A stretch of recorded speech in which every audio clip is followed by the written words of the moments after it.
اهلا بيكم وفيديو جديد من قناة مصر جميلة ان شاء الله على طول. ده الجزء الثاني يا جماعة. زي ما قلت لكم اتكلمنا في الجزء الاول عن ارخص الشقق اللي ممكن تسكن فيها في مدينة الفردوس الشرطة. الجزء الثاني ده الفيديو ده يا جماعة الفردوس الجيش.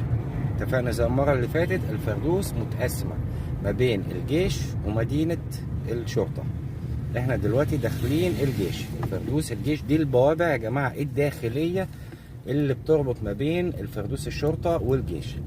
المدخل الصغير ده اللي عايز يعرف الاسعار يكتب لي في التعليقات وانا بجاوب في التعليقات كلها عن الاسعار وكل احتياجات الاسرة المصرية من شقق واسعار.